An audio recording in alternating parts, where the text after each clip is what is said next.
안녕하세요. 수지한 손길 안드레 목사입니다. 지난 한 주간도 평안한 시간을 보내셨습니까? 언제나 주님의 은혜와 평강이 여러분의 삶 가운데 늘 함께 하시기를 간절히 바라고 소망합니다. 우리가 계속해서 성경 파노라마를 공부하는 가운데 있습니다. 오늘은 두 번째 시간으로 8기둥으로 성경의 맥을 잡아라 라는 단원의 내용을 함께 살펴보도록 하겠습니다. 8기둥, 다시 말해서 성경에는 8개의 골격이 있다는 것입니다. 성경 전체가 8개의 뼈대를 이루고 있다. 8개의 구조를 가지고 있다라는 내용을 우리가 함께 살펴보도록 하겠습니다. 우리가 지난 시간에 함께 살펴보았듯이 성경을 내용별로 묶었을 때에 세 가지 범주로 나눌 수 있다라는 내용을 함께 지난 시간에 공부했습니다. 첫째는 역사에 관한 내용, 그리고 체험에 관한 내용, 그리고 예언에 관한 세 가지의 범주로 분류할 수 있다라는 내용을 지난주에 살펴보았습니다. 역사, 체험, 예언. 역사는 말 그대로 과거의 역사를 다룬 내용이 되겠고, 체험은 성경을 기록한 사람이 현재적으로 경험한 하나님에 대해서, 하나님과의 관계 속에서 현재적으로 경험한 모든 이야기를 다룬 내용이 바로 체험이 되겠습니다. 그리고 역사에 관한 내용은 장차 일어날 일들에 대해서, 하나님께서 장차 일어날 일들에 대해서 선지자라든지 여러 성경 기자를 통해서 말씀하신 그 내용을 다룬 책들이 바로 예언에 관한 내용이 되겠습니다. 그런데 신구약의 역사서는 각각 다시 두 부분으로 나눌 수가 있겠습니다. 먼저 우리가 구약을 한번 살펴보게 되면은 구약의 처음 5권은 창세기, 출애굽기, 레위기, 민수기, 신명기가 되겠습니다. 이 5권의 책을 가리켜서 율법, 모세오경, 그리고 토라가 여기서 토라라는 말이 율법이라는 뜻이거든요. 그래서 율법에 해당하는 책 5권으로 나눌 수가 있고요. 이 역사 중에서 나머지 책들, 여호수아부터 시작해서 에스더서까지의 내용은 유대 민족의 역사를 다루고 있다라고 할 수가 있겠습니다. 그래서 모세의 책들과 유대 민족의 역사, 이 두 가지의 부분으로 역사서를 나눌 수가 있다라는 것이고요. 다음으로는 신약의 역사 구분입니다. 신약은 총 역사서가 5권이 있는데 마태, 마가, 누가, 요한복음 4권의 책을 가리켜서 우리는 복음서라고 따로 한 범주로 묶을 수가 있습니다. 여기서 복음서는 예수님의 구원에 관한 좋은 소식을 다루는 내용이라고 할 수가 있겠고요. 주로 예수 그리스도의 생애와 역사를 다룬 내용들이 주를 이루고 있습니다. 그리고 사도행전 같은 경우에는 복음서와 구분이 되는 것이 교회와 사도들과 성령의 역사를 다루고 있다라고 할 수가 있겠습니다. 그래서 마태, 마가, 누가, 요한복음을 복음서라는 범주에 집어넣을 수가 있고 사도행전은 역사서의 범주에 집어넣을 수가 있습니다. 우리가 구약과 신약에 나와 있는 역사서를 각각 2개로 나눴을 때에 우리는 신구약 전체를 총 8개의 골격으로 나눌 수가 있겠습니다. 구약 같은 경우에는 율법서, 역사서, 시가서, 예언서가 되겠고요. 신약은 복음서, 역사서, 서신서, 예언서가 되겠습니다. 먼저 구약의 율법서는 하나님께서 모세를 통해 주신 5개의 율법에 관한 책들이 되겠습니다. 창세기, 출애굽기, 레위기, 민수기, 신명기가 되겠고요. 이것은 성경 전체의 기초에 해당하는 부분이 되겠습니다. 그리고 역사서는 하나님께서 이스라엘의 역사, 그러니까 이스라엘의 역사를 통해서 어떠한 일들을 행하셨는가에 관한 설명에 관한 내용이 기록된 책입니다. 여호수아부터 시작해서 에스더서에 해당하는 내용들이 바로 구약의 역사서가 되겠습니다. 시가서는 체험을 다룬 5개의 책으로서 욥기, 시편, 잠언, 전도서, 아가서가 되겠습니다. 그리고 하나님께 대한 간절한 열망이 담겨있는 그런 내용의 시가 바로 시가서가 되겠고요. 예언서는 장래일에 관한 하나님의 예언에 관한 책들이 되겠습니다. 이것은 장차 하나님께서 행하실 일들에 관한 기대를 다룬 내용이 바로 예언서에 해당이 됩니다. 다음으로 신약은 복음서 같은 경우에는 총 4복음서죠. 마태, 마가, 누가, 요한복음. 주제는 나타남입니다. 누가 나타났습니까? 바로 구약에서 예언된 메시아이신 예수 그리스도께서 나타나신 이야기가 바로 복음서에서 다루고 있습니다. 역사서는 사도행전에 해당이 되고요.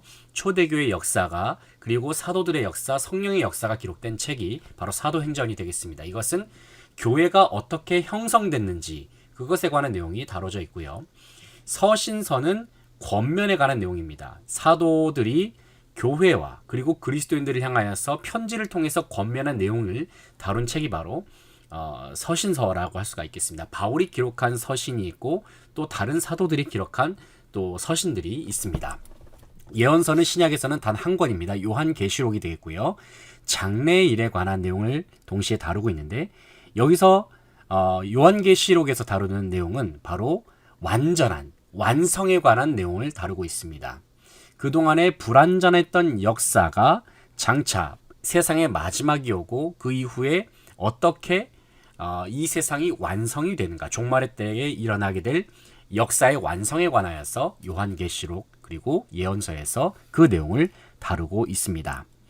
그래서 우리가 구약의 그리고 신약의 8가지의 골격을 살펴보았고 그 8가지 골격에 해당하는 키워드를 살펴보았는데 이제는 각각의 내용들이 어떠한 내용을 담고 있는지에 관한 내용들을 우리가 하나하나 차근차근 살펴보도록 하겠습니다. 먼저 첫 번째로 율법서에 관해서 함께 살펴보겠습니다. 율법서는 앞서 말씀을 드렸듯이 기초에 관해서 다루고 있는 책이라고 말씀을 드렸습니다. 그림을 보시면은 구약 성경에 건물이 나와 있고 이 건물의 기초를 이루고 있는 것이 율법서임을 알 수가 있습니다. 그리고 양옆에 역사서와 시가서라고 하는 기둥이 있고 그 위에 예언서라고 하는 지붕이 있음을 알 수가 있습니다. 이처럼 구약 성경을 건물로 비유했을 때 율법서는 바로 기초에 해당된다는 것입니다. 한마디로 말해서 구약 성경의 토대를 이루고 있다는 것이죠. 우리가 율법서의 내용을 우리가 깊이 살펴보기 이전에 구약의 분류를 먼저 좀 살펴보고 넘어가도록 하겠습니다. 여기서 율법서가 구약에서 어디쯤에 위치했는가를 우리가 구약 전체의 분류를 통해서 알 수가 있는데 성경에 먼저 큰 분류로 역사, 체험, 예언 3가지 범주로 나눌 수가 있는데 거기에서 역사에 해당하는 부분이 앞서 2가지 부분으로 나뉜다고 했죠. 율법서, 역사서. 율법서는 모세를 통해서 하나님께서 주신 율법. 그래서 창세기, 출애굽기, 레위기, 민수기, 신명기가 모세 5경, 율법서 5권에 해당이 되고요. 여호수아부터 시작해서 에스더서까지의 내용이 바로 유대 민족의 역사를 다루고 있다라고 앞서 설명을 드렸습니다. 그리고 체험에 해당하는 시가서. 시가서는 시와 노래가 담긴 책이라는 뜻이죠. 욥기, 시편, 잠언, 전도서, 아가서가 바로 여기에 해당이 됩니다. 성경을 기록한 성경의 저자가 현재적으로 경험한 하나님에 관한 느낌, 하나님에 관한 체험을 시와 노래를 통해서 기록한 책이 바로 시가서가 되겠고요. 그리고 예언에 해당하는 책이 바로 이제 선지서라고 말씀드렸는데 선지서는 분량에 따라서 5권 그리고 12권으로 나뉘게 됩니다. 그래서 5권에 해당하는 선지자들은 이사야, 예레미야, 에스겔이 되겠죠. 그리고 다니엘까지 포함이 되겠는데요. 이사야서, 그리고 에스겔서, 예레미야서, 예레미야 애가서까지. 예레미야 애가서는 분량이 작지만은 예레미야 선지자 자체가 워낙 많은 분량의 예언을 한 선지자이기 때문에 대선지서에 예레미야 애가도 포함이 되는 것이고요. 다니엘서까지도 이제 예언서 범주에 넣게 되는데 이 5권의 책을 대선지서로 분류합니다. 그리고 나머지 소선지서 12권의 책들이 있습니다. 구약의 분류를 보시게 되면 숫자가 통일되는 것을 알 수가 있습니다. 율법서 5권, 시가서 5권, 대선지서 5권. 위의 숫자는 다 5가 되겠죠. 그리고 나머지는 역사서는 나머지 12개. 그리고 대선지서, 소선지서는 대선지서 5권을 제외한 나머지 12권. 다 합치면은 39권의 구약을 이루고 있음을 우리가 구약의 분류표를 통해서 알 수가 있습니다. 그래서 우리가 율법서를 들어가면서 전체적인 구조를 살펴보면서 바로 기초에 해당하는 부분인 율법서에 관해서 우리가 계속해서 함께 살펴보도록 하겠습니다. 다시 모세 5경으로 한번 돌아가 보도록 하겠습니다. 이 모세 5경은 앞서 말씀을 드렸듯이 성경이라는 논에, 이 논으로 비유를 한다면 하나의 모판과도 같다라고도 할 수가 있겠습니다. 성경의 주요 주제가 이 모세 5경 안에 다 집약이 되어 있습니다. 다 뿌리를 내리고 있기 때문에 우리는 모세 5경을 건너뛰고서 다른 성경을 읽게 되면은 우리가 성경을 읽을 때 많이 헤맬 수가 있음을 기억해야 합니다. 반드시 우리가 창세기부터 시작해서 신명기까지에 대한 내용의 이해가 있어야 성경 전체를 이해할 수 있는 그러한 시각과 눈이 생긴다라는 것입니다. 그래서 우리가 창세기 내용을 살펴보게 되면 율법서에서 이제 창세기에 해당하는 부분이 모든 일의 시작을 다루고 있다라고도 할 수가 있겠습니다. 하나님을 제외한 모든 것들의 시작을 기록한 책이 바로 창세기라는 것인데, 왜냐하면 하나님은 시작도 아니고 끝도 아니시죠. 하나님은 영원하신 분이시고 스스로 존재하시는 분이시기 때문에 하나님께서 창조하신 모든 것들의 시작을 다루고 있는 책이 바로 율법서에 포함된 창세기가 되겠고요. 거기에는 해가 어떻게 탄생됐는지, 달과 별, 세상, 그리고 모든 식물과 동물, 남자와 여자, 그리고 결혼, 출산, 문명, 구원 등 모든 인간사의 주제들이 어떻게 기원이 됐는지에 대한 그러한 내용들이 창세기에서 다루고 있습니다. 그뿐만 아니라 이 세상에 존재하는 죄 그리고 악함에 대해서도 성경에서는 다루고 있습니다. 사탄이 어떻게 등장을 하며 또 사탄이 어떻게 역사를 했는지 그 부분에 관해서 창세기에서는 그 시작을 다루고 있다. 그래서 거기에는 기만, 더럽힘, 불신, 죄, 고통, 살인, 거역, 성적인 타락까지도 창세기에서는 다루고 있습니다. 하지만 이 창세기에서는 우주적인 갈등인 선과 악의 이 세력 가운데에서 결국에는 누가 승리할 것이냐? 결국에는 선이 승리한다.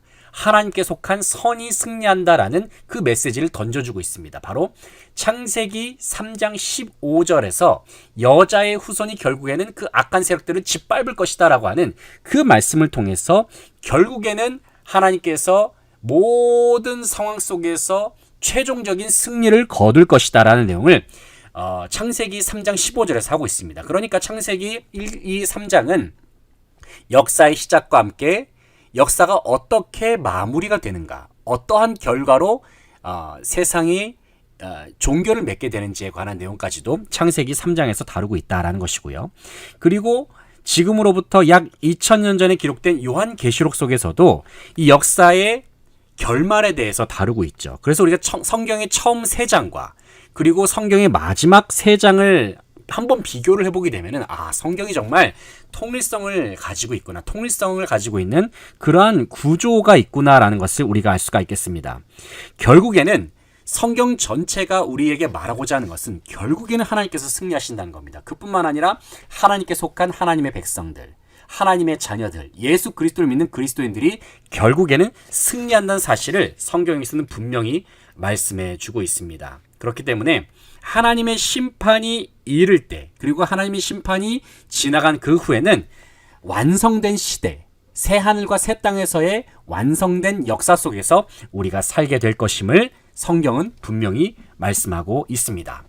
그래서 창세기의 내용들이 바로 이 율법서에 포함이 되어 있고 모든 것들의 시작과 기초를 다루고 있다라고 말씀을 드렸는데, 이 율법서 속에는, 율법서 안에는 하나님의 성품이 어떠한지, 그리고 그 인간을 향한 하나님의 계획이 어떠한지에 관하여서 율법서에서는 하나님에 관하여 좀 자세하게 기록이 되어 있음을 알 수가 있겠습니다.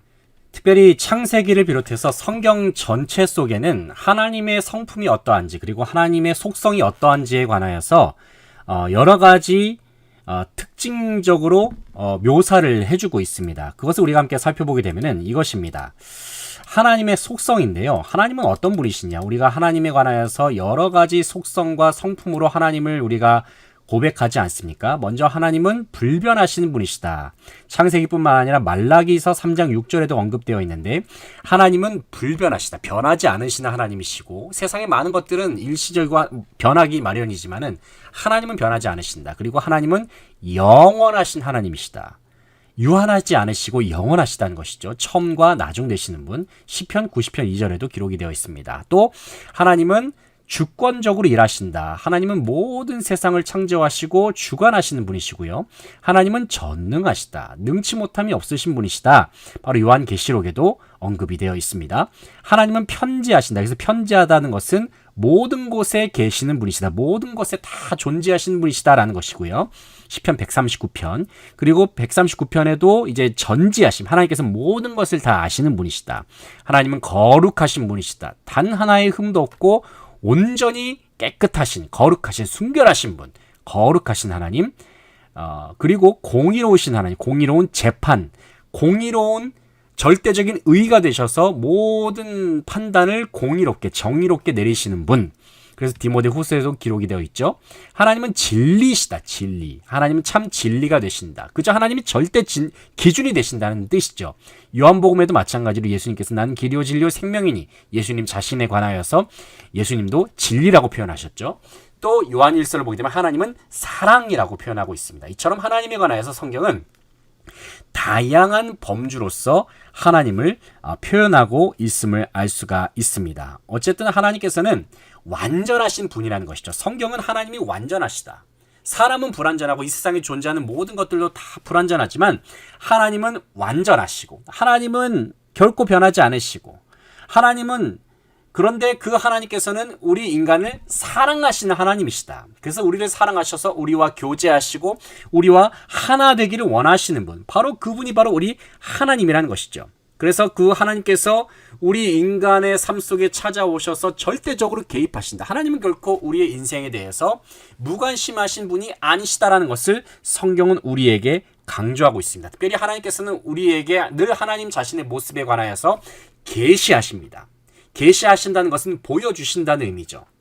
하나님께서 하나님 자신을 보여주실 때에 우리에게 말씀하시기도 하시고 특별히 2000년 전에는 하나님께서 친히 사람의 몸을 입고 이 땅에 오셔서 하나님이 어떤 분이신지 직접 보여주셨죠. 그래서 하나님께서는 하나님 자신을 인간들이 이 세상 사람들이 받아들이기를 늘 원하시고 계신다는 사실입니다. 특별히 하나님께서는 우리 인간 세상 가운데 특별히 이 세상을 살아가는 모든 사람들이 어떠한 삶의 원리로 살아가야 하는지에 관하여서 크게 두 가지의 계명을 말씀하십니다. 그것은 무엇이냐면은 바로 첫째, 내 마음을 다하고 목숨을 다하고 뜻을 다하여 주 너의 하나님을 사랑하라. 이것이 첫 번째 계명이라는 것입니다. 하나님을 사랑하면서 살아가는 것. 이 세상을 보게 되면은 과연 하나님을 사랑하는 세상인지 우리가 함께 생각해 보게 됩니다. 첫 번째 원리는 하나님을 사랑해야 돼요. 하나님을 사랑하는 것이 가능할 때에 이웃을 내 몸과 같이 사랑할 수가 있습니다. 이것은 절대적인 순서입니다. 첫 번째 것이 가능할 때 두 번째 것이 가능하게 되어 있습니다. 그래서 하나님을 사랑하고 이웃을 내 몸과 같이 사랑하라. 이것이 바로 하나님께서 온 세상 가운데 주신 하나님의 뜻이라고 할 수가 있겠습니다. 이것을 구체적으로 하나님께서는 10계명이라고 하는 계명에서 구약에 보게 되면 10가지의 계명을 하나님께서 우리에게 주셨는데 이것을 구체적으로 이렇게 세분화시켜 주셨죠.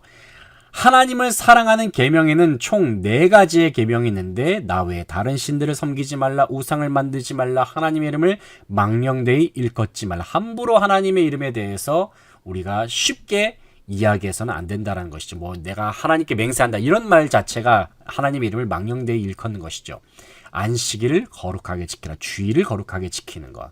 그리고 인간과의 관계에서 부모를 공경하고 살인하지 말라, 간음하지 말라, 도둑질하지 말라, 거짓 증거하지 말라, 내 이웃의 소유를 탐내지 말라. 하나님의 백성이라고 한다면은 이렇게 살아가야 한다라는 것인데 이것은 사실은 우리의 힘과 노력으로 되지 않으면 우리가 너무나도 잘 알고 있죠. 우리가 오늘날에서는 우리가 당연히 알고 있는 사실이지만 예수님께서 우리 가운데 힘을 주실 때 성령의 충만한 능력을 주실 때 이 모든 것이 가능케 됨을 알 수가 있습니다. 우리가 늘 기억해야 될 것은 하나님의 율법과 계명은 내 힘과 능력으로 가능한 것이 아니다라는 것을 우리가 늘 기억해야 할 것입니다. 어쨌든 하나님께서는 이 모든 계명을 우리에게 주셨는데 이 모든 것은 오직 하나님의 은혜로만 가능하다. 예수 그리스도를 믿는 믿음으로만 가능하다라는 것이 결국에는 신약 시대에 이르러서 하나님께서 우리에게 예수 그리스도를 통해서 주신 복음이 되겠습니다. 그래서 결국에는 하나님께서는 예수 그리스도를 믿는 믿음 안에 거하는 모든 사람들이 구원에 이르기를 바라신다라는 것이죠. 그래서 창세기 1장 1절부터 시작해서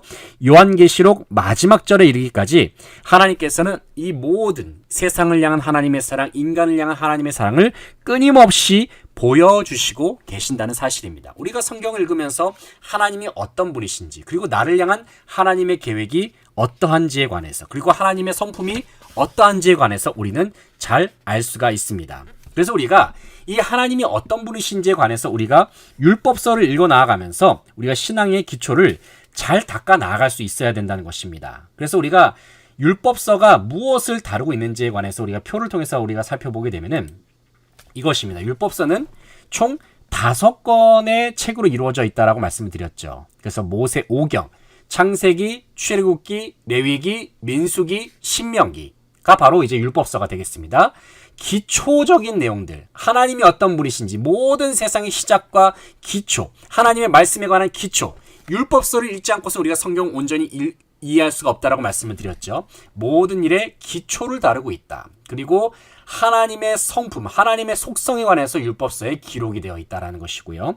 이것은 각 개인에게 개인적인 기록으로서 율법서가 기록이 되어 있습니다. 하나님께서 아브라함에게 말씀하셨다든지, 하나님께서 이삭과 야곱과 또 모세에게 말씀하셨다든지, 개인적으로 말씀하시는 그 하나님에 관하여서 율법서가 기록이 되어 있습니다. 그리고 율법서는 말 그대로 율법이 제정되는 그 전체적인 내용을 다루고 있는 책이라고 할 수가 있겠습니다.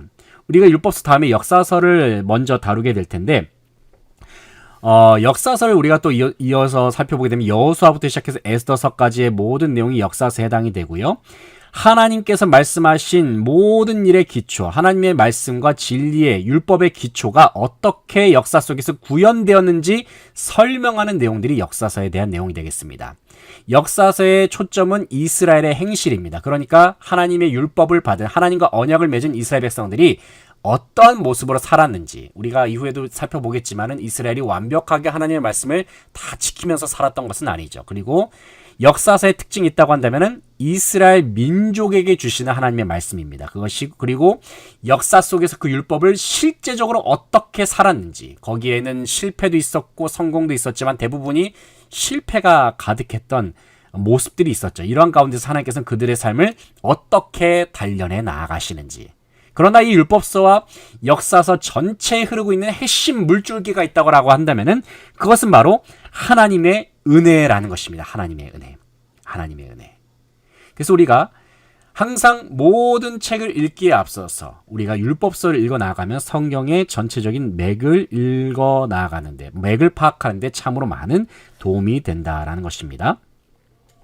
그래서 우리가 이 율법서를 통해서 우리가 함께 생각해 보는 것은, 우리가 과연 율법서에 나와 있는 이스라엘 백성들의 모습과 아담과 하와의 모습을 통해서 저 사람들은 왜 저렇게 살았을까라고 그렇게 비난하기보다는 우리도 저런 이스라엘 백성들의 모습과 같은 그러한 연약함이 있구나, 우리도 그러한 부족함이 있구나라는 것을 우리가 깨닫게 되는 것이죠. 그렇기 때문에 우리가 하나님을 의지해야 하는 것이고, 하나님을 바라보면서 하나님께 주시는 힘으로 살아갈 때에 하나님의 뜻을 온전히 이룰 수 있다라는 그러한 깨달음을 우리가 율법서와 또 성경의 전체적인 내용들을 읽어 나아가면서 우리가 깨달을 수가 있게 되는 것입니다.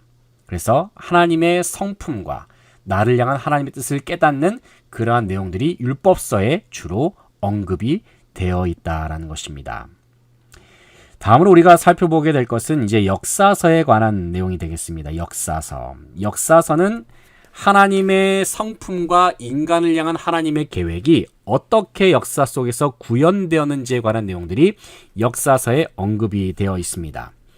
앞서 율법서에는 이제 개인적으로 하나님께서 말씀하신 내용들이 다뤄져 있다라고 말씀드렸죠. 하나님께서는 처음에 아브라함을 이방 민족 가운데 택하셔가지고 최초의 히브리인, 최초의 이스라엘 민족의 시초로서 하나님께서 아브라함을 세우셨습니다. 그리고 하나님께서는 아브라함과 그의 자손을 통해서 하나님께서 인간들에게 또 이 세상 가운데 어떠한 삶을 원하시는지 이스라엘 민족을 통해서 하나님께서 보여주시고자 하셨습니다.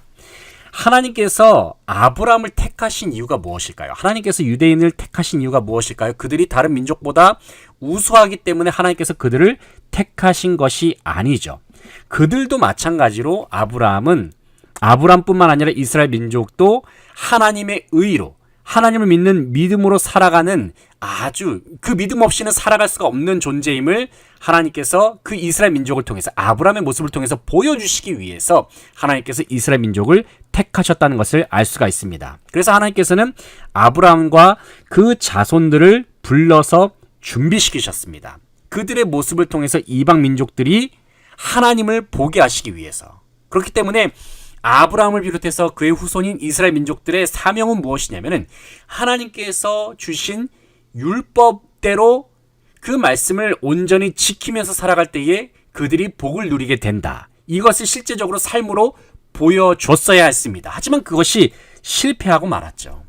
특별히 하나님께서는 이스라엘 백성들의 그 불완전한 모습을 통해서 하나님의 완전하심, 하나님의 거룩하심을 세상 가운데 드러내기를 원하셨습니다. 하나님은 사랑이 충만하신 분이셨지만은 하나님은 동시에 공의로운 분이셨기 때문에 이스라엘 백성들이 순종하게 됐을 때는 그들이 복을 받았지만은 그들이 불순종했을 때는 그들이 징계를 받았음을 우리가 알 수가 있습니다. 그래서 이방 민족들은 하나님께서 이스라엘 백성들에게 어떻게 행하셨느냐에 따라서 하나님이 어떤 분이신지를 하나하나 깨달을 수 있는 그런 역사 속에 큰 줄거리가 있습니다. 이스라엘과 마찬가지로 우리의 삶도 마찬가지입니다. 하나님께 속한 우리들도 믿음과 순종의 길을 걸어가게 되면 우리가 하나님으로부터 하늘의 복을 우리가 받게 되지만은 우리가 불순종의 길을 걸어가고 우리가 하나님을 믿지 않고 예수 그리스도를 구주로 영접하지 아니하면 우리가 하나님께서 예비하신 그 축복들을 누릴 수가 없다는 것을 우리가 오늘날의 삶 속에서도 경험할 수가 있는 것입니다. 결국에는 우리도 이스라엘 백성들과 마찬가지로 영적인 여정을 살아가고자 할 때에 우리가 하나님의 뜻을 지키면서 살아갈 것이냐, 하나님의 뜻을 불순종하면서 살아갈 것이냐, 결국 그것은 우리의 선택 가운데 달렸다는 것이죠. 우리가 오늘날의 시대 속에서 예수 그리스도를 믿는 믿음으로 살아가는 그러한 하나님의 백성들인데 우리가 믿음 안에서 살 것이냐, 예수 그리스도의 이름 안에서 살 것이냐, 그렇지 못한 삶을 살아갈 것이냐, 그것은 우리의 선택에 달렸다라고 할 수가 있겠습니다. 분명한 사실은 하나님께서는 믿음 안에서 사는 자들에게 하나님께서 복을 주신다 약속하셨고 그들의 삶 속에 의로움, 하나님의 의를 허락하시겠다 약속하셨습니다. 우리가 12권의 이스라엘 역사 속에서 그들이 어떠한 순종과 불순종의 이야기가 있었는지 여호수아부터 시작해서 에스더서까지의 그 모든 내용들이 다 다뤄져 있지 않겠습니까? 결국에 이스라엘의 역사 속에서 그들이 순종했느냐 불순종했느냐의 그 이야기들을 무엇으로 표현할 수 있느냐? 그것은 바로 롤러코스터와 같이 표현할 수가 있다는 것입니다. 그들은 순종할 때도 있었지만은 불순종할 때도 있었다는 것입니다. 그들이 순종하게 되면 하나님으로부터 복을 받고 또 항상 승리를 경험하였지만은 불순종했을 때에는 그들이 하나님 앞에 심판을 받기도 하고 징계를 당하기도 했음을 알 수가 있습니다. 그러나 언제나 하나님께서는 순종하게 됐을 때에 하나님께서 예비하신 놀라우신 축복이 있음을 늘 말씀하셨죠. 그래서 이스라엘 백성들은 그저 하나님께서 예비하신 그 순종의 축복을 누리기만 하면 됐었는데 그들의 부족함과 연약함으로 말미암아서 그들은 자주 거역의 길을 걸어갔음을 알 수가 있습니다. 하지만 이러한 모습들이 결국에는 우리 안에도 있음을 우리는 늘 성경을 읽으면서 깨닫게 되는 것입니다. 어쨌든 하나님께서 우리의 삶 가운데 원하시는 것은 무엇이냐면 바로 앞서 말씀을 드렸듯이 우리가 세상의 소금으로서 사는 것이다. 소금은 맛을 내는 것이죠. 소금을 먹게 되면 갈증을 느끼게 되고 결국에는 물을 찾게 되지 않습니까? 우리가 세상의 소금의 역할을 할 때 세상 사람들은 결국에는 하나님을 찾게 된다는 것이죠. 하나님이 생명수이니까.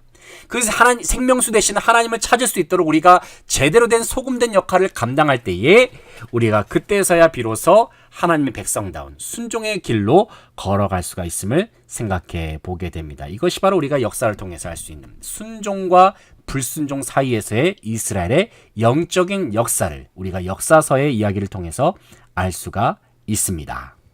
하지만 이스라엘의 영적인 역사는 곧 우리의 역사이기도 합니다. 왜냐하면 우리의 존재 자체가 예수 그리스도를 믿는 믿음으로 말미암아서 우리가 아브라함의 유업을 이어받는 영적인 이스라엘이 되었기 때문에 그렇습니다. 우리는 그렇다면 이 세상 속에서 어떠한 삶을 살아야 하는가? 우리가 소금된 존재로서 우리가 하나님의 은혜의 진열장이라는 그러한 마음가짐으로 다른 사람들에게 하나님의 은혜를 드러내는 하나님의 은혜의 진열장이다. 이것이 바로 역사서를 통해서 우리가 얻게 되는 하나의 교훈이라고 할 수가 있겠습니다. 우리의 가정에서, 세상에서, 이웃들 앞에서, 그리고 우리의 가정에서, 우리 교회에서, 모든 삶의 공동체 안에서 하나님의 은혜의 진열장으로서의 삶을 살아가는 저와 여러분이 될 수 있기를 간절히 바라고 소망합니다.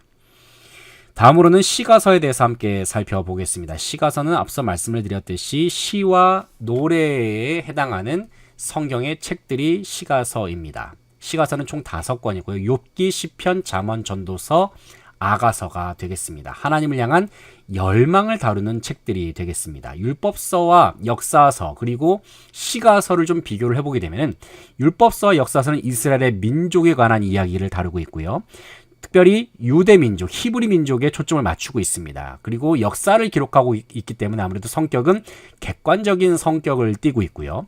우리의 행실을 위한 것이다.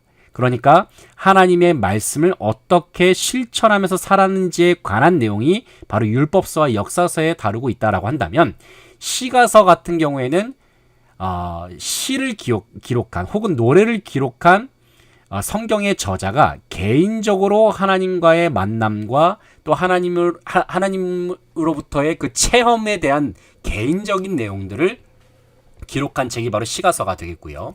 대상은 모든 사람에 관한 내용이 되겠습니다. 그리고 주관적인 성격을 띠고 있습니다. 아무래도 감정이라든지 또 스스로의 느낌을 다루고 있기 때문에 주관적인 특징을 가지고 있고 우리의 심령을 위한 것이다. 영적인 그리고 감정적인 그러한 내용들을 터치하고 있는 그러한 내용들이 주를 이루고 있다라고 할 수가 있겠습니다. 그래서 이 시가서 같은 경우에는 인간의 하나님을 향한 열망이 기록이 되어 있고요. 그만큼 하나님께 대한 열망이 있을 때 하나님께 더욱 가까이 나아갈 수 있도록 도와준다라는 그러한 특징이 있습니다. 그래서 시가서를 많이 읽게 되면 우리가 개인적인 하나님과의 관계 속에서 우리가 어떠한 길을 찾을 수 있는가, 그것이 시가서를 읽음으로 인해서 많은 도움을 받을 수가 있습니다. 특정 시대에 한정되지 않습니다. 이 시가서라고 하는 것은 모든 시대의 사람들이 개인적으로 경험하게 된 모든 감정과 모든 영적인 부분들, 행위들을 다 다루고 있기 때문에 인간의 깊은 심령 속에 있는 내면의 욕구를 다루고 있다. 단순히 이스라엘 민족의 심령에만 해당되는 것이 아니라 모든 사람의 근원적인 영적인 필요와 욕구에 관하여서 다루고 있는 책이라고 해서 시가서는 아주 우리에게 개인 영성에도 많은 도움을 주는 그러한 책들이라고 할 수가 있겠습니다. 그렇다라고 한다면 시가서에 욥기, 시편, 잠언, 전도서, 아가서가 있다라고 말씀을 드렸는데 먼저 욥기서 같은 경우에는 무엇을 다루고 있냐면은 한번 이 표를 한번 보시겠습니까? 시가서의 전체적인 흐름이 나와 있는데 먼저 욥기서 같은 경우에는 우리의 삶의 고통이 왜 있는지 그리고 그 고통의 문제를 어떻게 다뤄야 하는지에 관한 내용이 욥기서에 담겨 있습니다. 그리고 시편 같은 경우에는 사악한 이 세상 속에서 하나님을 예배하려면은 우리가 어떻게 살아가야 하는지 그리고 박해를 당했을 때에 믿음의 절개를 지키기 위해서는 우리가 어떻게 해야 하는지 참 오늘날의 시대가 믿음을 지키기가 어렵지 않습니까? 특별히 시편을 많이 읽으시기 바랍니다. 그리고 잠언 같은 경우에는 일상의 실제적인 구체적인 문제들을 우리가 영적으로 어떻게 해결할 수 있는지 여호와를 경외하는 믿음이 가장 핵심 주제가 되겠는데 그 여호와를 경외하는 믿음으로 우리가 모든 일상의 문제를 어떻게 다뤄야 하는지에 관하여서 잠언을 읽으면서 우리가 파악할 수가 있고요. 전도서는 진정한 가치를 지닌 삶은 어떤 삶인가? 솔로몬이 기록했죠. 모든 것을 다 경험해 봤는데 다 헛되다. 헛되고 헛되니 모든 것이 다 헛되도다. 그렇다면 진짜 가치 있는 것이 무엇이냐? 바로 여호와를 경외하는 것이다. 그리고 결혼 생활의 사랑, 하나님은 성적인 가치를 어떻게 보시고 계시는가에 관하여서 아가서에서 다루고 있습니다. 그러니까 시가서에는 일정한 흐름이 있는데요. 한번 이 적절한 진행 과정에 따라서 성경이 시가서가 이러한 흐름으로 진행되었다는 것을 살펴보시면 되겠습니다. 우리가 고통이나 어쩔 수 없는 상황에 직면할 때에 우리는 어떻게 해야 하느냐? 바로 하나님을 바라보고 살아계신 하나님을 예배해야 한다는 것이죠. 흐름이 이렇게 갑니다. 그리고 하나님을 예배하고 경외하는 것 자체가 모든 지혜의 출발점이 된다는 것입니다. 그러니까 이 세상에 존재하는 모든 지혜도 하나님을 예배하는 것으로부터 출발하지 아니하면 다 헛되다는 것을 우리가 알 수가 있습니다. 그리고 이 지혜는 결국에는 인생의 최종 목적과 결혼 생활이라고 하는 두 가지의 아주 우리의 인생의 핵심 주제죠. 이러한 중요한 인생의 주제 가운데에서 어떻게 그것이 드러나야 하는지에 관하여서 시가서는 전체적인 내용을 설명해 주고 있다라고 할 수가 있겠습니다.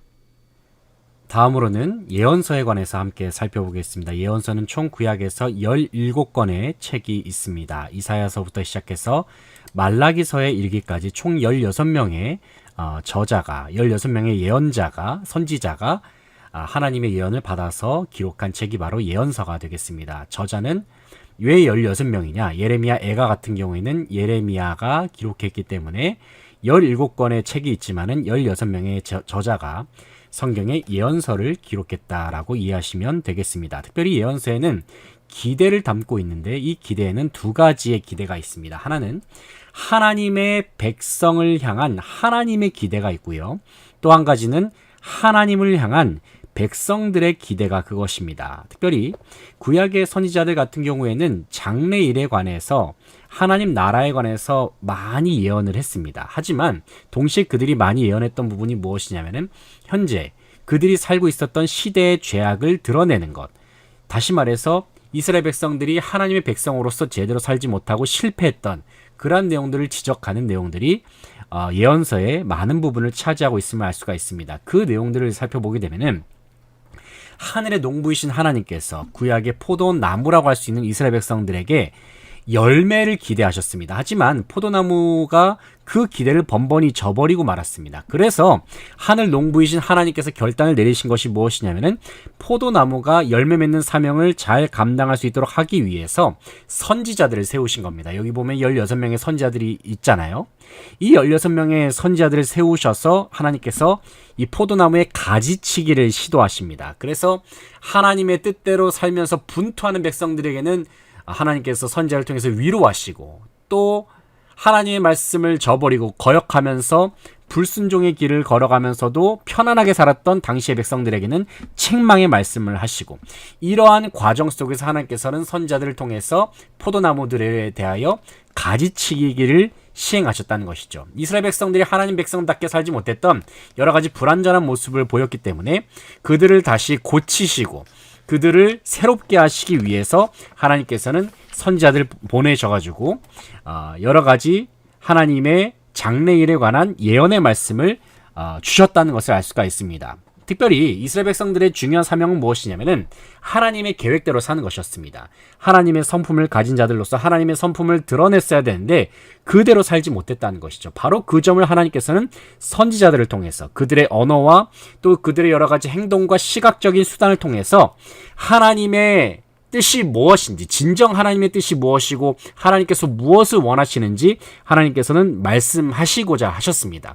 그리고 패역한 이스라엘 백성들, 또 패역한 온 세계와 열방은 하나님의 말씀을 듣고 돌이켜야 했습니다. 만약에 그들이 계속해서 죄악 가운데 거했다고 한다면 그들은 멸망의 길로 걸어갈 수밖에 없었기 때문에 하나님께서는 선지자들을 통해서 끊임없이 회개하라, 돌이켜라 말씀하셨습니다. 회개하고 돌이켰을 때에 하나님께서는 반드시 그들을 고쳐주시고 그들을 회복시켜 주시겠다 약속하셨습니다. 하지만 이스라엘 백성들은 하나님의 말씀을 결국에는 듣지 않게 되죠. 그래서 남유다와 북이스라엘은 각각 외세에 의해서, 남유다 같은 경우에는 바벨론에 의해서, 북이스라엘 같은 경우에는 또 아수르에 의해서 각각 멸망을 당해서 포로로 끌려감으로 말미암아 하나님의 심판이 그대로 그들 가운데, 하나님의 백성들 가운데 성취되는 것을 볼 수가 있습니다. 성경에는 계속해서 경고 없는 심판이 하나도 없습니다. 하나님께서는 징벌을 경고하실 때마다 계속해서 회개하면 용서하시겠다, 계속해서 반복하시면서 약속을 하십니다. 이 방법은 하나님께서 아직까지도, 지금까지도 바꾸시지 않으시죠. 만약에 하나님께서 오늘날에 하나님께서 경고하신다고 한다면은 이 시대는 과연 하나님 앞에 얼마나 돌이킬 수 있을까? 우리는 생각해 보게 되는 것입니다. 특별히 하나님께서 하나님의 백성들에게 원하시는 것은 바로 자발적인 순종이요, 진정 어린 회개를 하나님께서 원하십니다. 특별히 하나님께서는 우리의 진정한 회개를 위해서, 진정한 순종을 독려하기 위해서 하나님께서는 모든 수단을 동원하신다는 것을 알 수가 있습니다.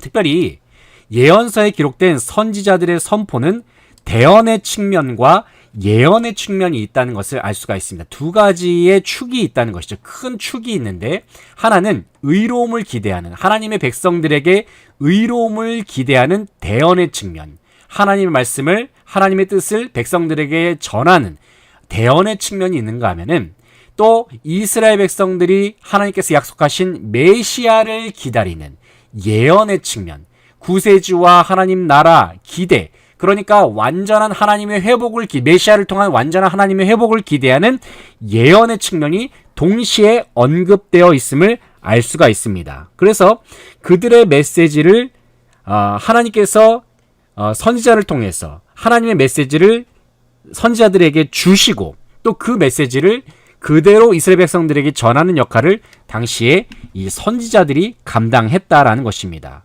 특별히 선지자들의 이 메시지를 통해서 우리가 알 수 있는 하나님의 뜻은 무엇이냐면은 하나님의 징계가 하나님의 본심이 아니라는 것입니다.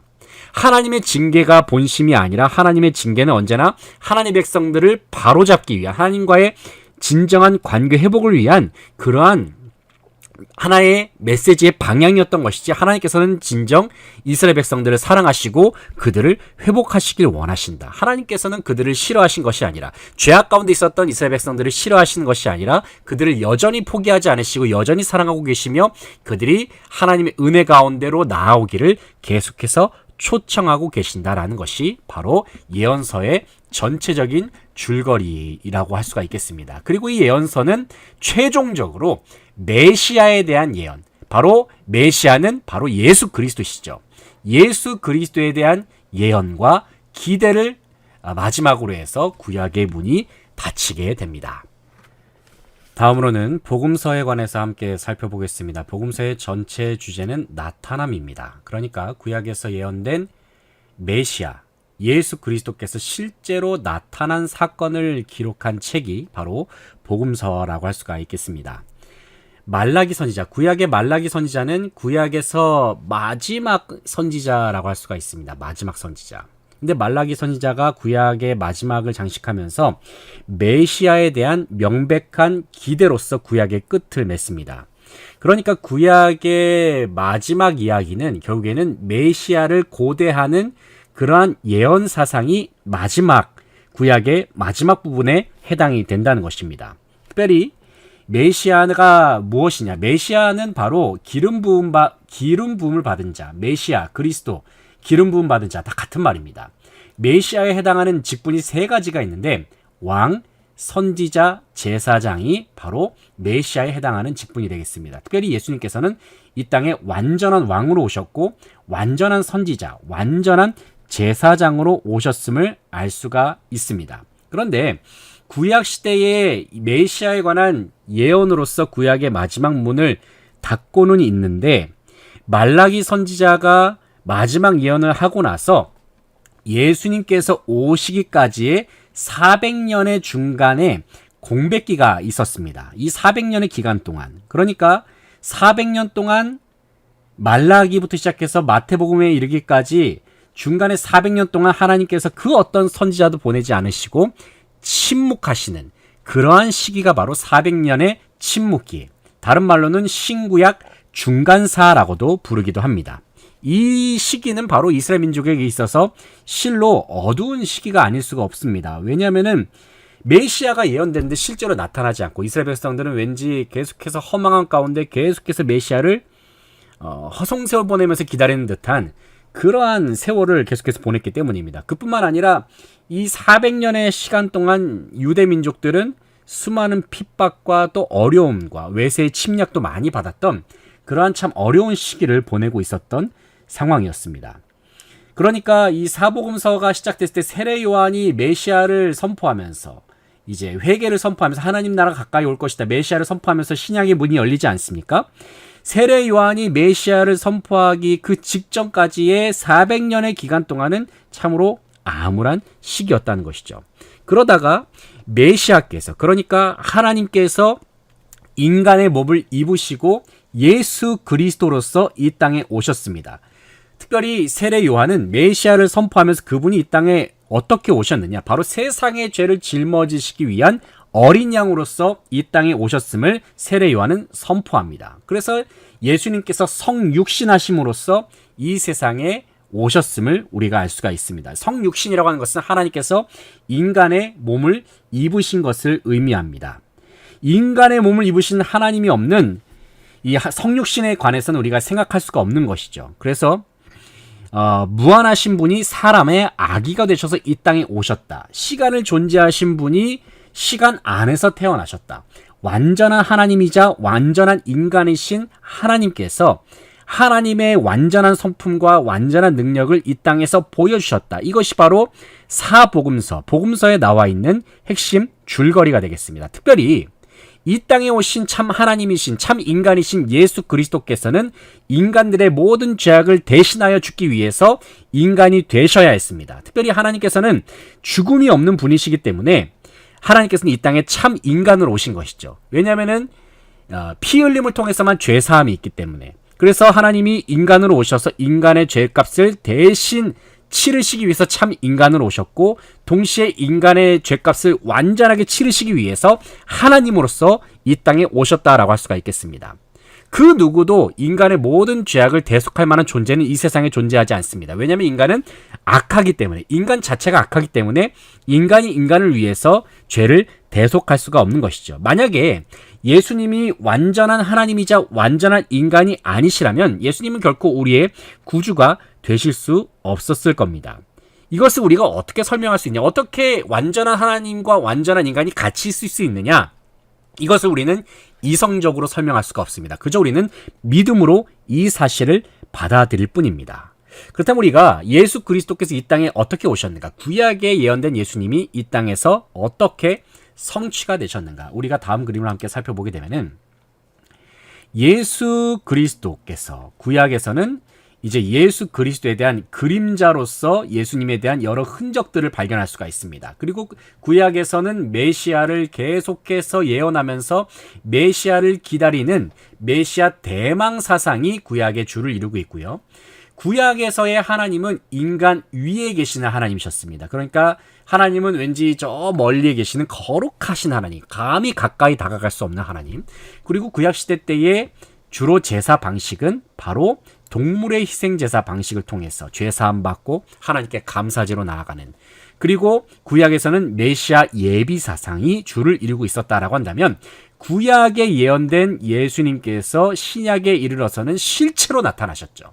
그리고 그 실체로 나타나신 예수님께서 하나님 나라에 관해서 선포하시고, 예수님 그 실체 자체가 이 땅에 오셔서 예수님께서 자신의 존재로서 예수님 자신을 이 땅에 참 하나님이자 참 인간으로 이 땅에 오셨음을 선포하시고, 하나님 나라를 이 땅에서 주님께서 직접 주님의 말씀으로 주님의 사역으로 선포하시죠.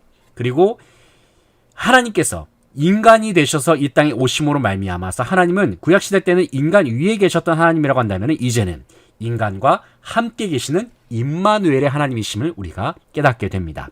그뿐만 아니라 이제는 하나님을 예배할 때에 우리가 더 이상 동물의 희생제사로 나갈 것이 아니라 영과 진리로 예수 그리스도의 은혜 안에서 자기 자신을 희생제물로 드리신 예수 그리스도를 통해서만 우리가 영과 진리로 영이신 하나님을 예배할 수 있게 되었다라는 것이 신약의 핵심 사상이 되겠습니다. 그래서 예수 그리스도께서 구약에서 예수 그리스도의 예비하심을 나타냈다고 한다면, 그 예수 그리스도께서 신약 시대에 들어서 완전히 나타나셨음을 우리가 신약 시대의 여러 이야기를 통해서 우리가 확실하게 알 수가 있습니다.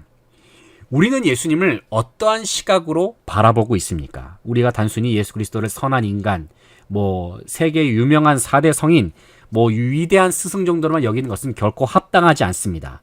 예수님께서 말과 행동으로 하나님의 완전한 본성, 하나님의 신성, 하나님의 능력을 완전히 보여주셨기 때문에 우리는 예수님을 단순한 인간으로 보실 수가 없을 것입니다. 만약에 예수님께서 말씀하신 그 여러 내용들, 예수님이 예수님 자신을 가리켜서 하나님이라고 하셨고 나와 아버지는 하나라는 그러한 말씀을 하셨죠. 만약에 예수님께서 참 하나님이 아니라고 한다면 우리는 예수님이 과연 거짓말을 하신 것인가 이렇게 생각할 수밖에 없을 것입니다. 하지만 예수님을 우리가 제대로 바라보고 성경에 나타난 예수님이 우리를 위해서 무엇을 하셨고 예수님께서 장차 무엇을 하실 것인지 우리가 믿음으로 바라볼 때에 우리는 예수 그리스도께서 진정 예수님께서 이 땅에 참 인간으로 오셨구나, 동시에 예수님께서 이 땅에 참 하나님으로 오셨구나라는 사실을 우리가 모든 성경 이야기를 통해서 완전하게 깨닫게 되는 것입니다. 그 성경 이야기를 통해서 우리의 마음 가운데 말씀하시는 하나님, 그 말씀하시는 하나님의 음성을 우리의 마음속에 듣고 그 마음으로 믿어서 우리가 주님을 영접할 때에 우리는 하나님의 놀라우신 구원의 역사를 경험케 되는 줄로 믿습니다. 우리가 다음으로는 역사서를 함께 살펴보겠습니다. 특별히 이 복음서와 이제 역사서, 사도행전을 이제 역사서로 앞서서 이제 구분을 했었는데, 복음서와 사도행전을 비교해 본다면은 복음서는 4권으로 이루어져 있습니다. 마태복음, 마가복음, 누가복음, 그리고 요한복음 4권으로 이루어져 있고요. 사도행전은 1권입니다. 1권의 역사로 이루어져 있는데, 복음서는 무엇을 다루고 있느냐? 땅에 계신 그리스도, 그러니까 이 땅에 성육신하신 그리스도에 대해서 다루고 있고, 사도행전은 십자가에 죽으시고 부활하셔서 하늘로 승천하신 그리스도에 관하여서 다루고 있습니다. 부활하시고 승천하신 예수님께서 모든 그리스도인들 가운데 성령을 보내주셨죠. 그리고 복음서 같은 경우에는 30년의 예수님의 공생의 기간을 다루고 있습니다. 그리고 사도행전도 마찬가지로 30년의 기간을 다루고 있는데, 바로 사도들이 복음을 전파한 30여 년의 기간, 그리고 초대교회가 태동되는 그 모든 과정의 30여 년의 기간을 사도행전에서 다루고 있습니다. 특별히 사도들은 예수님의 12제자들을 의미하는데, 12제자들이 어떻게 준비되는지에 관한 과정이 복음서에서 다뤄지고 있고요. 그리고 준비된 그 사도들이 성령을 받고 나서 이제 하나님 나라에 관해서 담대하게 선포하는 사도들의 모습이 사도행전에 나와 있습니다. 성령의 충만함을 받아서 하나님의 나라와 그리고 또 교회를 세워나가는 사도들의 멋진 모습이 담겨 있습니다. 그리고 복음서에 주로 이제 복음서의 대상은 유대인들이 주요 대상입니다. 바로 유대인들을 위해서 오신 예수 그리스도. 그래서 이스라엘을 구원하시기 위해서 오신 예수 그리스도이시지만은 그 이스라엘에게 주실 은혜를 이제 사도행전에 들어서는 유대인으로 비롯해서 이방인으로까지 확장되는 은혜, 그러기 위해서 예수님께서 먼저 유대인들을 택하시고 구원하신 다음에 유대인들에게 하나님 나라에 관한 복음을 전파하신 다음에 그 유대인들을 들어 사용하셔서 바로 이방인들에게 하나님 나라에 관한 복음, 그리고 예수 그리스도의 십자가와 부활을 전파하는 그 모든 과정들이 사도행전에서 이제 확장되고 있다라는 것을 우리가 알 수가 있겠습니다. 복음서에서는 예수 그리스도와 사도들의 이야기가 나오고 있고요. 사도행전은 승천하신 예수님, 하나님 보좌 우편에 앉아 계신 예수님께서 보내신 성령과 사도들의 이야기가 다뤄지고 있습니다.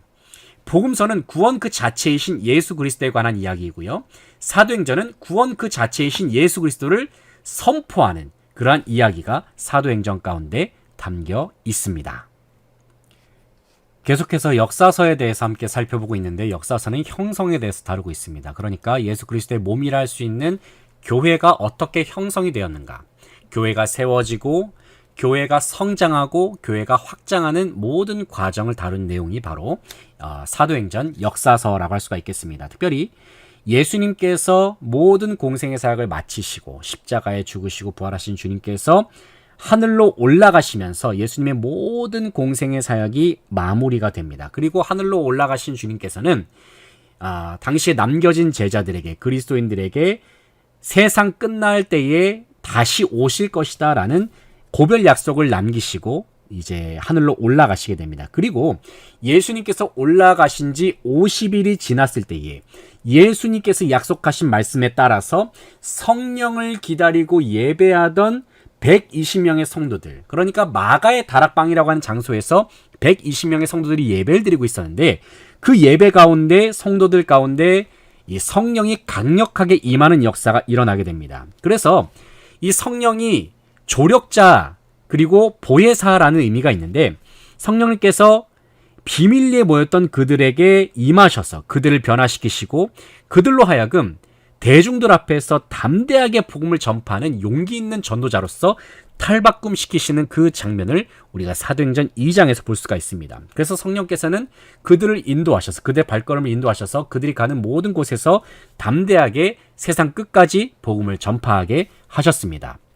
특별히 누가는, 사도행전의 저자인 누가는 사도행전 2장에서 오순절 성령 강림에 대해서 말한 다음에 나중에 이 교회라고 불리우는 예수 그리스도를 믿는 사람들의 모임의 이 특징에 대해서 기록하고 있습니다. 그러니까 예수 그리스도를 믿는 모임이라 할 수 있는 교회 안에서 어떠한 교제가 일어났는지에 관해서 누가는 자세하게 묘사를 하고 있습니다. 사도행전에 기록된 이 사도들의 행적을 보게 되면은 이 역사서 속에는 교회 형성의 모든 과정이 기록된 그러한 책이다라는 것을 우리가 누가의 여러 가지 저작 의도를 통해서 파악할 수가 있습니다. 그 후에 사도 바울은 그리스도의 새로운 몸으로서 교회의 독특한 특징에 대해서 자세히 설명하고 있고, 유대인과 이방인이 특별히 구별되는 것이 아니라 모두가 다 예수 그리스도 안에서 하나다라고 하는 그러한 복음을 전파하기 시작합니다. 그리고 그로부터 300년이 지났을 때 이 교회라고 하는 단어는 단순히 세상에서 그리스도를 믿는 성도들로 이루어진 몸을 넘어서서 또 예배당 건물을 지칭하는 것으로 받아들여지기도 하는 그러한 현상이 역사 속에서 일어나기도 합니다. 그래서 이 보편교회라고 하는, 그러니까 예수 그리스도를 믿는 모임을 총체적으로 일컫는 것이 바로 보편교회인데, 보편교회가 초대교회에서부터 시작되면서 그때부터 이제 보편교회와 상대의 개념이라 할 수 있는 지역교회, 그러니까 각 지역에 위치한 개별 교회를 일컫는 개념인 것이죠. 지역교회인 예루살렘 교회에 3,000명의 새신자가 더해지는, 베드로의 설교를 통해서 예루살렘 교회에 3,000명의 새신자가 더해지는 그러한 일들도 사도행전에 기록이 되어 있습니다. 이후에 사도행전의 저자인 누가는 교회가 로마 제국 전체로 확산되는 그러한 과정을 계속해서 기록하는 가운데 있습니다. 그래서 우리가 예수 그리스도를 우리가 믿는다고 한다면, 예수님이 우리의 유일한 구주라는 것을 우리가 믿는다라고 한다면은, 우리가 이 세상 속에서 어떻게 살아가야 할 것이며 어떻게 믿음을 지키면서 살아가야 하는지 우리가 사도행전의 역사를 통해서 우리가 고민하게 되는 것입니다.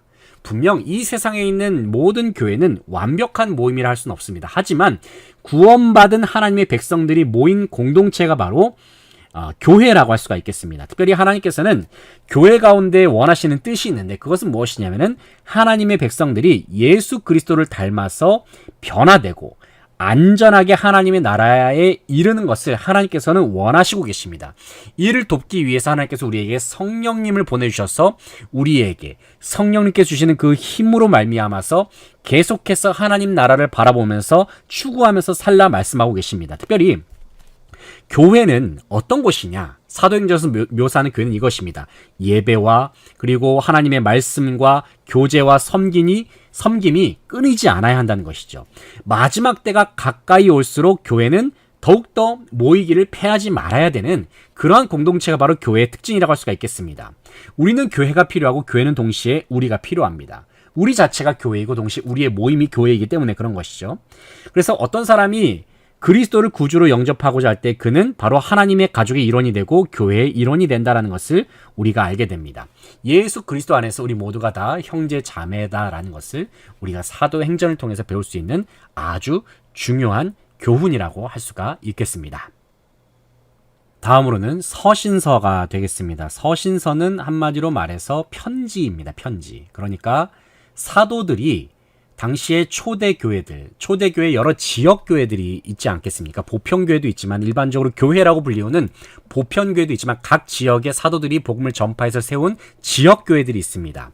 그래서 여기에 보시면은 로마라든지 고린도, 갈라디아, 이게 다 지역 이름이거든요. 에베소, 빌립보, 골로새, 그리고 데살로니가, 이 디모데는 사람 이름이고요. 각 지역에 세워진 교회를 향하여서 쓴 서신들이 있을 수 있고, 또 사람에게 쓴 편지가 있을 수 있고, 어쨌든 이 서신서를 통해서 교회와 성도들을 권면하는 책이 바로 서신서라고 할 수가 있겠습니다. 특별히 신약 성경에는 여러 권면의 메시지들이 나오는데, 그 권면의 메시지들의 숫자를 세보게 되면은 약 1051개의 권면의 메시지가 있다고 합니다. 그 중에서 대부분의 내용이 바로 이 서신서의 대부분의 권면이 포함되어 있다라고 할 수가 있겠습니다. 서신서는 현재 시점에서 사도들이 교회를 향하여서 권면한 내용이지만은 이 권면의 내용은 오늘날을 살아가고 있는 그리스도인들인 저와 여러분에게도 동일하게 적용되는 그러한 내용들이기도 합니다. 특별히 이 서신서들은 우리를 향한 하나님의 뜻이 무엇인지를 아주 상세하고도 명료하게 밝혀주고 있습니다. 그래서 하나님께서 우리에게 진정 무엇을 원하시는지, 우리의 삶 속에, 그리스도인들의 삶 속에 무엇을 진정 원하시는지 우리가 알고 싶다고 한다면은 우리는 특별히 서신서를 한번 정독해 보시면은 많은 도움이 되리라 생각이 됩니다. 특별히 하나님께서는 우리의 삶 속에 명백한 어조로 서신서를 통해서 하나님의 계획을 우리에게 말씀하고 계십니다. 특별히 우리가 하나님의 말씀을 읽을 때에 이러한 서신서들을 비롯해서 성경의 모든 이야기들을 어떠한 마음가짐으로 읽는 것이 중요한 것인가?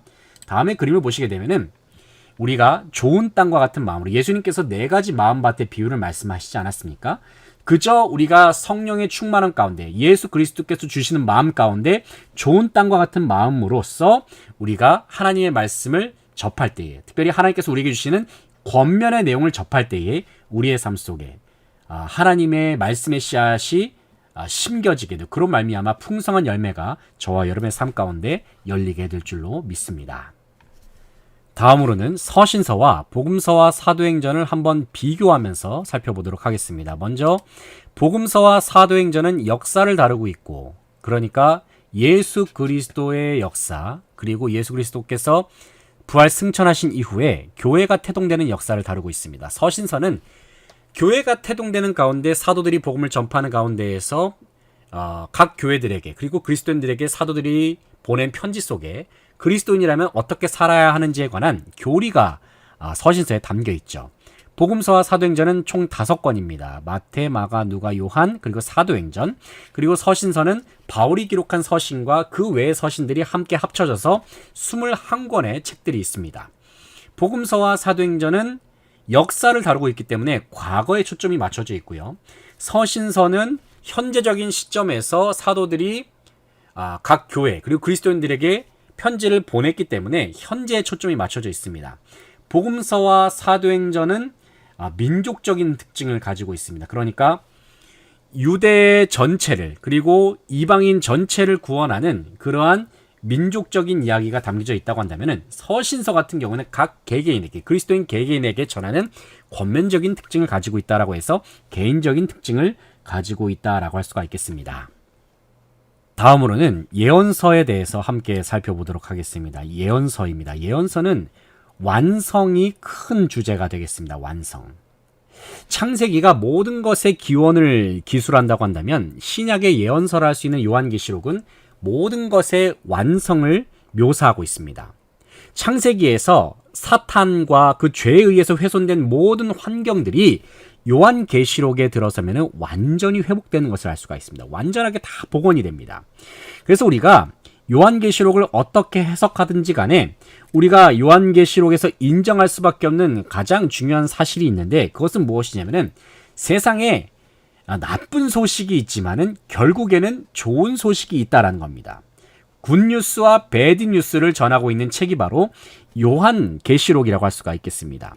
세상에 최악의 날이 다가오고 있지만 동시에 세상에 최고의 날이 다가오고 있다라는 것입니다. 그러면서 하나님께서 먼저 전파하시는 소식이 바로 나쁜 소식입니다.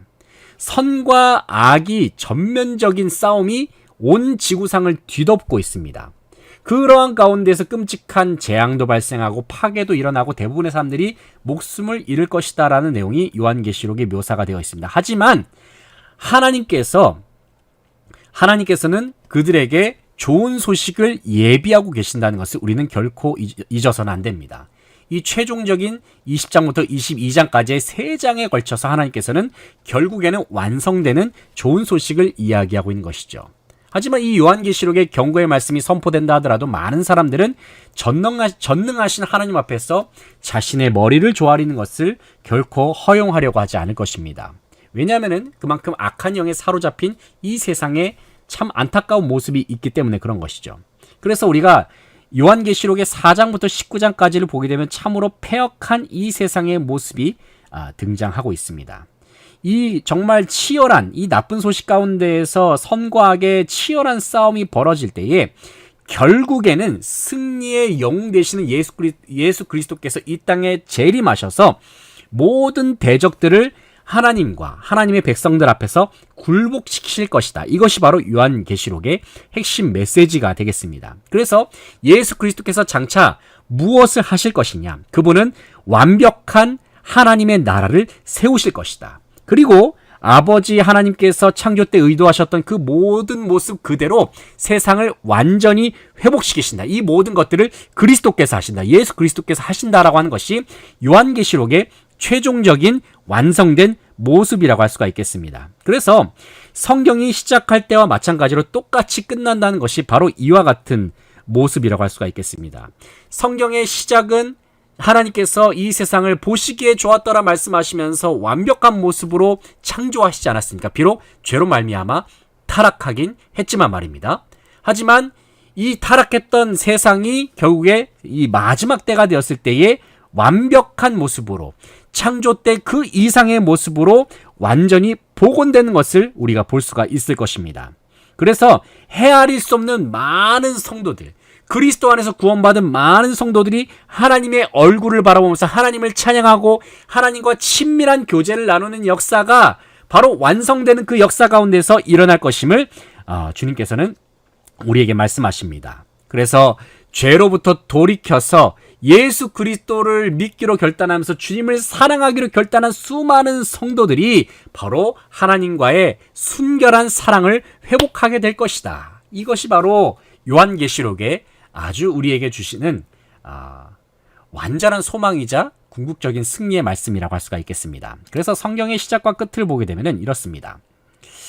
창세기, 성경의 시작이 바로 창세기가 되겠고요. 창세기에서 다루고 있는 것은 처음 창조입니다. 창조가 어떻게 진행되었는가. 그리고 두 명의 순결한 인간이 있었지만 결국에는 뱀의 유혹, 사탄의 유혹으로 말미암아서 선악과를 범함으로 하나님 앞에 불순종하여서 죄가 이 세상에 들어왔다.